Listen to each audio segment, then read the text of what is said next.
Dans les projets Energisprong, une partie des travaux se déroule hors site. Découvrez dans cet épisode comment sont réalisées les façades préfabriquées.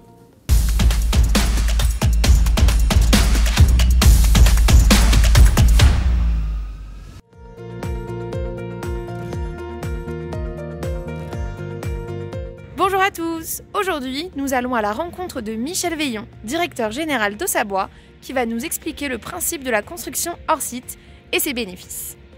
Allez, c'est parti!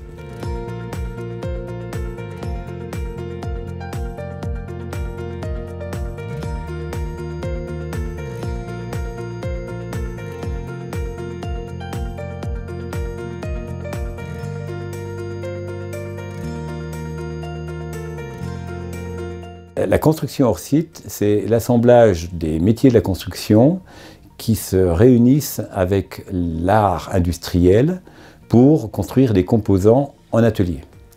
On allie ainsi les besoins du bâtiment et tous les bénéfices d'une réalisation en atelier, au chaud, en sécurité, après avoir préalablement réalisé les études, optimiser la conception pour sublimer le bénéfice de l'industrie et également la possibilité de faire le suivi des performances, des contrôles, des étanchéités, des isolations, des cotes du produit jusqu'à sa sortie d'usine et ensuite en garder la disponibilité jusque sur chantier où le produit pourra assurer une traçabilité et une assurance qualité jusqu'à son usage final.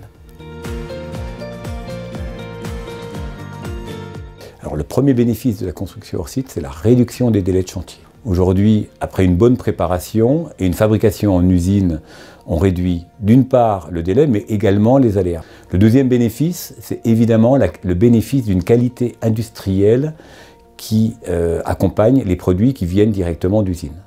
On a des produits livrés sans retouche, qui ont été eux-mêmes contrôlés en cote, en étanchéité, en performance. Et c'est une garantie d'avoir le moins de réserves possible à la livraison finale du bâtiment. Et enfin, le troisième bénéfice, c'est que le travail en usine, la construction hors site, permet de concevoir des produits qui utilisent le moins de matière possible et surtout qui arrivent avec une opération sans déchets sur chantier.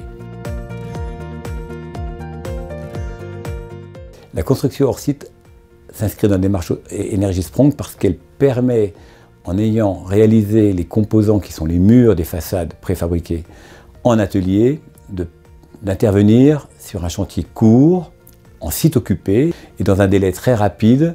Les murs sont réalisés avec une haute performance en termes d'isolation, d'étanchéité, pour garantir les performances énergétiques, à savoir des garanties de performance passive pour les logements au bout de la rénovation.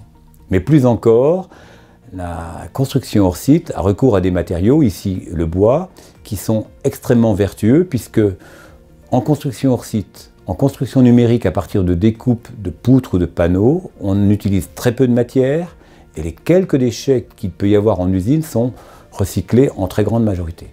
Par ailleurs, le bois, quand il se travaille, émet très peu de gaz carbonique.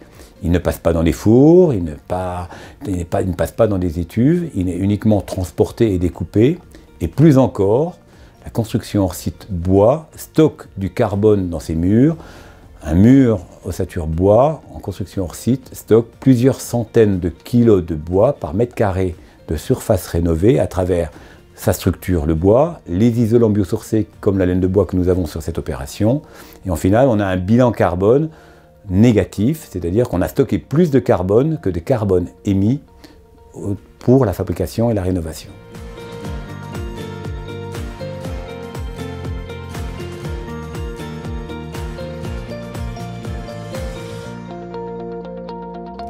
L'épisode est terminé, mais on se retrouve bientôt dans un prochain épisode sur le site de la résidence Georges Gautier au Mans.